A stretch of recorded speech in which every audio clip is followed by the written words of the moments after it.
क्या आपको पेशाब के दौरान जलन या तकलीफ होती है?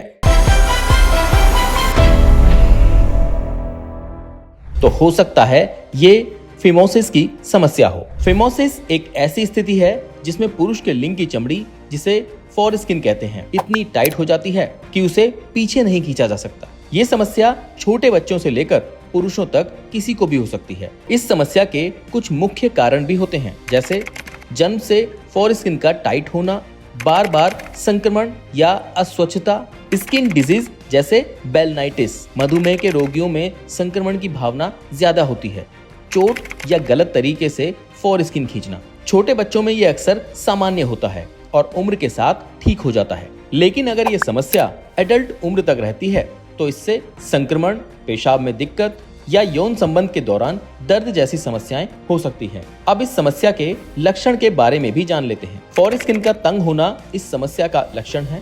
पेशाब के समय दर्द या सूजन होना भी इस समस्या का लक्षण है। यौन संबंध के समय तकलीफ होना भी इस समस्या का लक्षण हो सकता है और फोरस्किन के नीचे संक्रमण या बदबू होना इस समस्या का लक्षण होता है। इसका इलाज स्थिति की गंभीरता पर निर्भर करता है। हल्के मामलों में दवाइयों और क्रीम से आराम मिल सकता है। इस समस्या की और जानकारी के लिए हम फेलिक्स हॉस्पिटल गए, जहां हमारी मुलाकात डॉक्टर भंवरलाल बरकेसिया से हुई, जिन्होंने इस समस्या के इलाज के लिए सर्जरी तक की जानकारी दी। नमस्कार, मैं हूं डॉक्टर भंवर, कंसल्टेंट यूरोलॉजिस्ट, फेलिक्स हॉस्पिटल।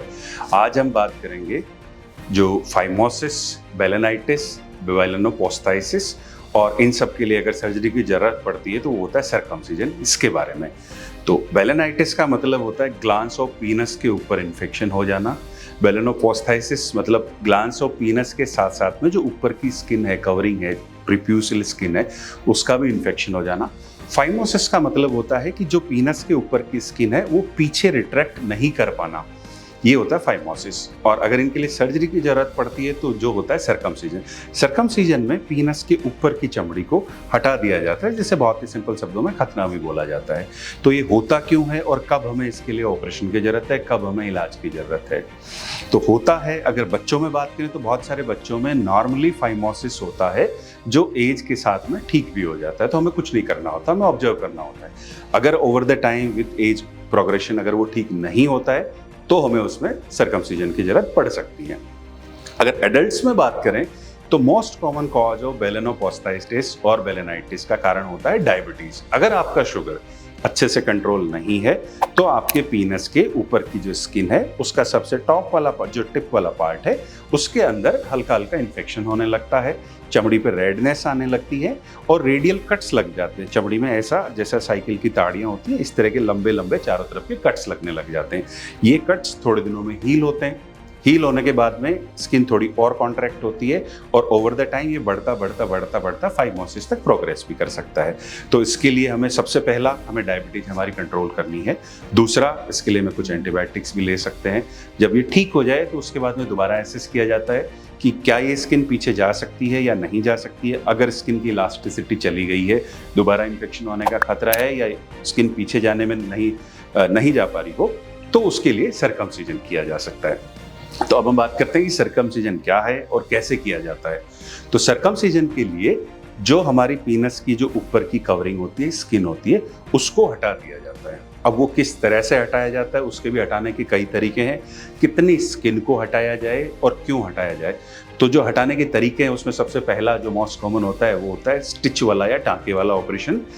दूसरा जो ऑपरेशन होता है दैट इज स्टेपलर्ड सर्कमसिजन, जिसके अंदर एक स्टेपलर होता है। स्टेपलर से हम जो स्किन को हटा देते हैं और उसके बाद में हाथ से स्टिच नहीं लेने पड़ते हैं। रिजल्ट्स की बात करें तो दोनों के बिल्कुल इक्वल रिजल्ट्स हैं, दोनों के सेम रिजल्ट्स हैं। इसके बाद में आता है कि इसका हटाने के नुकसान क्या क्या हैं या हम क्या क्या दिक्कत पोस्ट ऑपरेटिव पीरियड में एक्सपेक्ट कर सकते हैं। तो जो सबसे पहला, क्योंकि जो ग्लांस की सेंसिटिविटी होती है वो ज़्यादा होती है, तो शुरू के टाइम आपको हल्का झंझनाहट जैसा जब कपड़े छुएंगे तो ऐसा महसूस हो सकता है। अगर आपका शुगर दोबारा से गड़बड़ होता है अर्ली पोस्ट ऑपरेटिव पीरियड्स में, नेक्स्ट 3 to 7 डेज में, तो वुंड खराब होने की संभावना रहती है। पर अगर आपका डायबिटीज पूरी तरह से कंट्रोल है तो नॉर्मली ऐसा नहीं होता है।